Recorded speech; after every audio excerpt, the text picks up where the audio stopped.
All right, number 11, it says a relationship is represented by the function y is equal to, let's see, so 11, y is equal to 50 plus 0.15x. Which of the following would be the best description of a relationship? Car rental company charges $15 for gas plus a $50 drop-off fee. Gas, no, maybe. Maybe. And then salesperson earns 15% of sales over $50. No, because we'd have to subtract that 50 from something. It would be like X minus 50.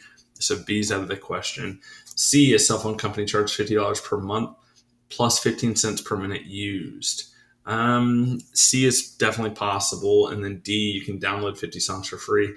Blah, blah, blah. No, D's out of the question. They're not downloading anything for free. You're adding to something. So $15 for gas. Not a no, because this doesn't imply that you can't go above a certain amount or anything like that. So I would most likely say C. A cell phone company charges $50 per month. That's $50 per month plus 15 cents per minute used, right? So each minute is X, and that gives you a total value for Y. All right, number 12. Jackson ran a marathon. He ran 6 miles per hour. The table shows how many miles he had completed after each hour. Using the table, write an equation in point slope form, right? Point slope form that models Jackson's distance in miles. If you remember, point slope form has both a point and a slope in it, right? So point slope form is going to be y plus y1 is equal to m times x minus x1. Do you remember that? Oops, is this y minus? Yeah. Y minus y1 is equal to m times x minus x1. Sorry, my screen went blank there. So yeah, point slope form, y minus y1 is equal to m times x minus x1. And it looks like all of them use the point 318. So if we look at our table, we have 1, 6, 2, 12, 318, and 424. So all of the options, B, C, and D, A is out of the question because that's in slope-intercept form, not in point-slope form. B, C, and D all use the options of 3 and 18, if you can see that. So I know that 3 is my X value, and I know that 18 is my Y value. So if I plug it into that equation, it's going to say Y minus 18 is equal to the slope, which we know is 6 miles per hour from the equation. So 6 times X minus 3. If we look at looking to see which one is in that order, and we find that our answer is C. All right, number 13, determine the solution set for the system. Basically solve the system, right? Number 13, we're solving the system, and our first equation is y equals negative x plus 7 halves, and our second equation is 4x plus 2y is equal to 5. We can solve that a bunch of different ways, but this one looks like it's set up for substitution because we have y equals all of this, and we can substitute it for this y in the second equation.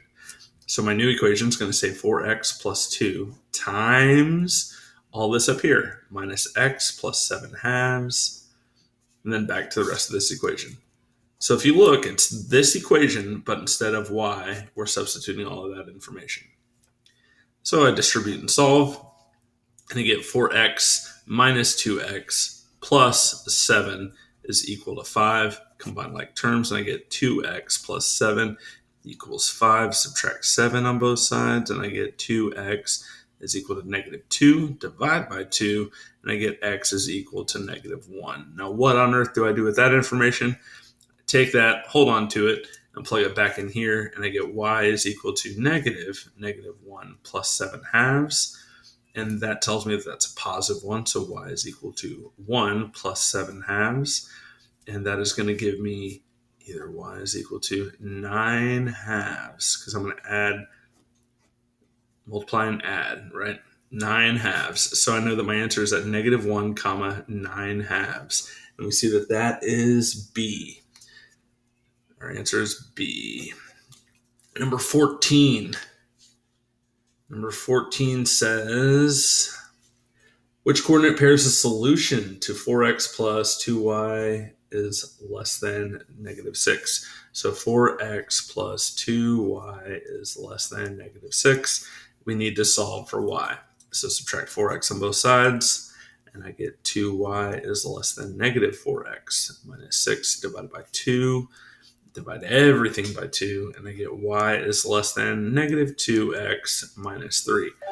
So I know that I just got to notice that I got a new student starting today. So hello, new student that I haven't met before, and I won't meet for a while, if not ever. Let's see. We have dashes here, dashes here. All right. So we have negative 2x minus 3. We're going to plot negative 3. We're going to go up 2 to the right. Nope, wrong way. Up 2 to the left 1 because it's negative. Up 2 again to the left 1. And we have our line. It is going to be a dashed line. Let's do up 2 more to the left 1 more. And down 2 to the right 1 more. It's going to be a dashed line, and we know this because of it doesn't have an or equal to symbol, and we're shading below because it says less than. So now we look at our options and we plot 0, negative 3. 0, negative 3 is right here on the line. Is that a possible point? That's A, and A is out of the question. It landed on a dashed line. That is illegal in all states, right? Then we have negative 3, 0, negative 3, 1, 2, 3, 0. That's definitely a possibility. So B is a possible point. And then C is 2, 3, 1, 2, up 3. So C is out here. That is out of the question. And negative 2, 1, 2, positive 3, 1, 2, 3. That is our D, and that is also out of the question. So C, which occurs right here, is the only one inside the shaded area, so our answer is B. All right, number 15. Which system of inequalities is represented in the graph? So basically we were finding out which one looks like the picture, which setup is going to look like the picture. I know that, looking at them really quick, I know that B is B a possibility with y is greater than or equal to 3 halves. Well, let's not do it that way. Let's do it the other way where I'm looking at the graph and I can solve those two equations. So I know one of them is a dashed line, and it's shaded above, and I know one of them is a solid line, and it's also shaded above. So solid line intersects at positive 3, and I see that the solid line has a slope of, what is that, up 2 to the right 3. So a slope of 2/3. So this is going to be y is greater than or equal to 2/3 x plus 3. And I look at the dashed line, and it has a y-intercept of negative 3. And it has a slope of, let's see, solid point down 1, 2, 3, 4, 5 to the right 1, 2, 3. So it has a slope of negative 5/3. All right, and I know that that is going to be y is greater than because it's shaded above but a dashed line. So basically, which equations look like these? I can get rid of, let's see, can I get rid of B? Yes, because it says 3 halves instead of 2/3. So I know, let's see, B is incorrect. It doesn't have the right equation. Can I get rid of D? It says negative 4/3. I'm going to verify.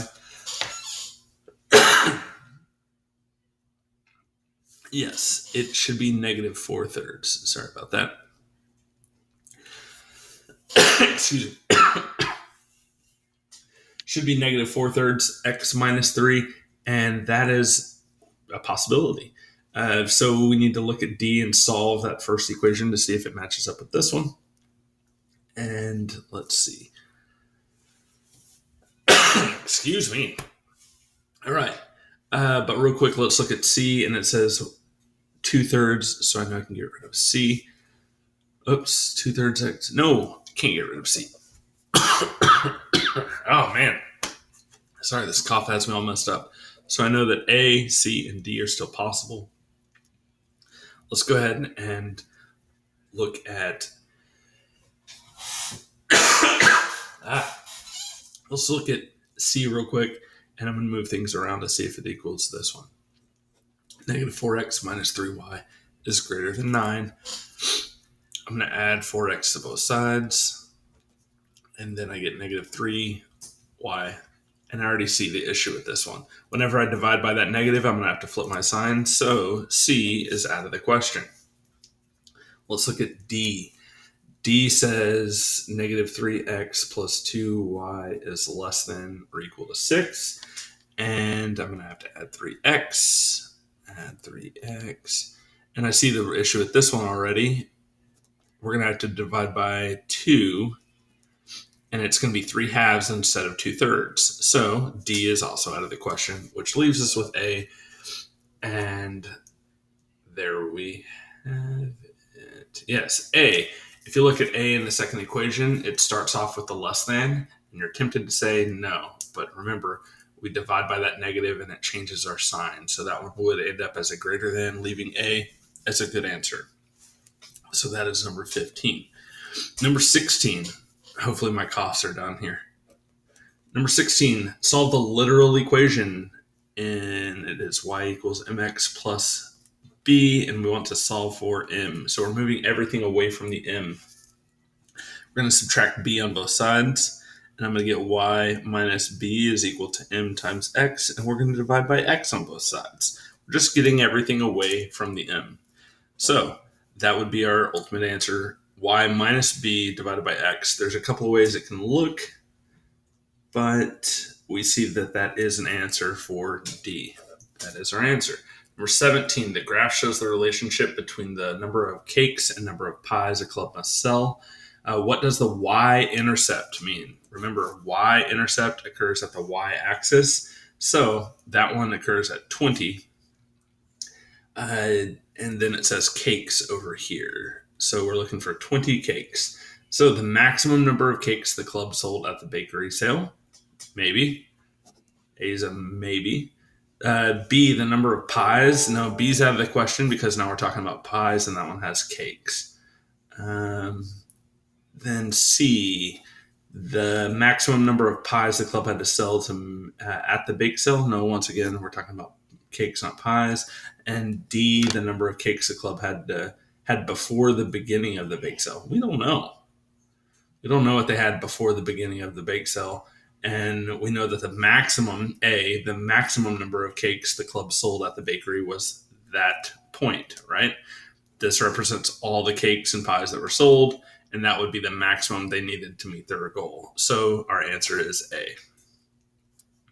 That is number 17.